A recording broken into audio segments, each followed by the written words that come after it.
आजमगढ़ के हरवंशपुर स्थित Rama multi speciality hospital में हृदय रोग विभाग बाईपास सर्जरी सहित की शुरुआत हुई है। इसका उद्घाटन सांसद अमरेंद्र यादव ने किया है। उन्होंने कहा है कि अब हृदय रोगियों को इलाज के लिए महानगरों का रुख नहीं करना पड़ेगा।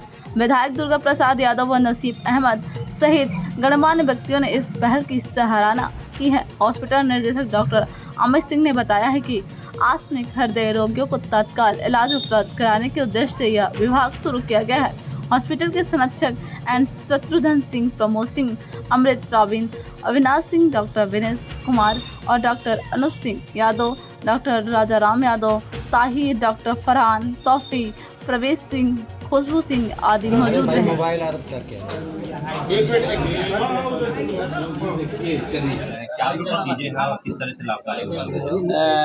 मैं इस मौके पर डॉक्टर अमित जी को बधाई देता हूँ, शुभकामनाएं देता हूँ। जो आज हार्ट के लिए ज़रूरी चीज़ें हैं, हालांकि यह कैथलैब का उद्घाटन भी आदरणीय राष्ट्रीय अध्यक्ष जी ने किया था और आज एक और नई यूनिट उन्होंने लगाई जो मैं सोचता हूँ और अत्याधुनिक है। उसके लिए मैं डॉक्टर साहब को, उनके पूरे हॉस्पिटल परिवार को बधाई और शुभकामनाएं देता हूँ। सर, इन मरीजों को क्या आयुष्मान कार्ड से भी सुविधाएं मिल सकेंगी? नहीं, बिल्कुल मिलेंगे। वो तो इम्पैनल्ड है, हॉस्पिटल मिलेंगी।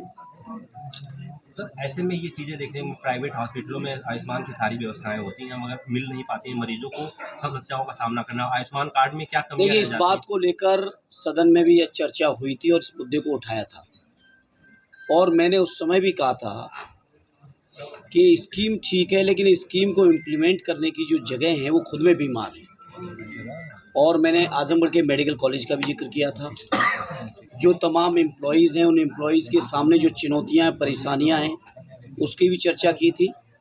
तो हम समाजवादी लोग जहां भी जैसे भी संभव हो सकता है जनता के हितों में अपनी आवाज़ को उठाते हैं और उठा रहे हैं और उठाएंगे। 15 दिन पहले और 15 दिन बाद की आयुष्मान में बात की जाती है सर, मगर किसी भी हॉस्पिटल में आजमगढ़ में ये सुविधाएं नहीं मिल पाती हैं। निश्चित तौर पे ये स्कीम के क्रियान्वयन की खामी है और इसको पिछले सत्र में भी उठाया था और आने वाले समय में भी फिर से मैं इस मामले को सदन में उठाऊंगा। सर, प्राइवेट स्कूलों में जिस तरीके से बढ़ रहा है, मतलब बुक बुक्स को लेकर काफी कक्षा 2 के बच्चों का 5-5 हज़ार की बुक है सर, इस पे सर कोई ये सरकार को पॉलिसी लानी चाहिए और ये मामला सदन में भी उठा है।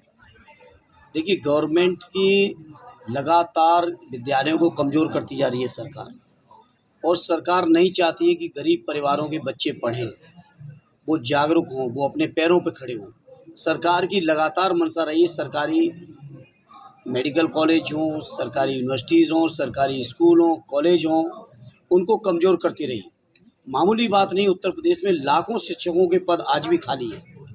कहीं ना कहीं सरकार की मंशा ये लगती है कि वो नहीं चाहते हैं सरकारी नौकरी, सरकारी पढ़ाई कर पाएँ बच्चे, और जिसकी वजह से लोग मजबूर होकर प्राइवेट में जा रहे हैं।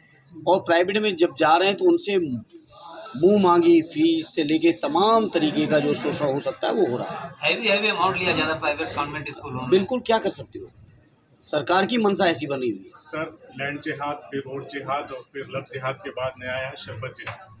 बाबा रामदेव ने कहा है कि ये शरबत जिहाद जो है इसको अलग करना होगा हिंदुओं से, क्या कहना है सर? देखिए, मैं ये जानता हूँ, कोई भी कुछ भी कहे, ये देश संविधान से चलेगा और संविधान में बाबा साहब से लेके हमारे सभी संविधान सभा के उस समय के लोगों ने इस देश को धर्मनिरपेक्ष देश बनाया है। कुछ लोगों को फैशन बन गई है कि देश में कैसे नफरत फैलाई जाए, अलग अलग तरीके की बातें कर रहे हैं। कोई हिंदू गांव बनाने की बात कर रहे हैं, कोई कुछ कर रहे हैं। इन बातों के लिए समाजवादी लोग लगातार इनके खिलाफ लड़ रहे हैं, लड़ेंगे, और जो बाबा साहब के सपनों का देश उसको बनाने के लिए हम लोग हर संभव संघर्ष भी करेंगे और बड़ी से बड़ी कुर्बानी देंगे। सर, आजमगढ़ के आप सांसद हैं सर। लगातार सर अखिलेश यादव जी का तस्वीर और जो आगरा के आपके राज्यसभा सांसद हैं उनकी तस्वीर के अपने पैरों के नीचे कुचल करके 12 तारीख को एक सम्मेलन करने जा रहे हैं और एक झंडा एक डंडा लेकर आने का आह्वान कर रहे हैं, क्या कहना चाहते हैं? ये सरकार द्वारा प्रायोजित है और ये जो करने वाले लोग हैं मुट्ठी भर, अगर इनको इस बात की गलत फहमी है कि इस तरह से आदरणीय अखिलेश यादव जी का अपमान करके वो सोच रहे हैं कि कोई बड़ी सफलता पा रहे हैं, तो उनको इस बात का एहसास होना चाहिए ये अपमान केवल माननीय अखिलेश यादव जी का नहीं है, या ये अपमान केवल रामजी लाल सुमन जी का नहीं है, ये अपमान पूरे पीड़ित परिवार का कर रहे हैं। पीड़ित परिवार के लोगों को लगातार जलील करने का प्रयास कर रहे हैं और कहीं ना कहीं पीड़ित परिवार के लोग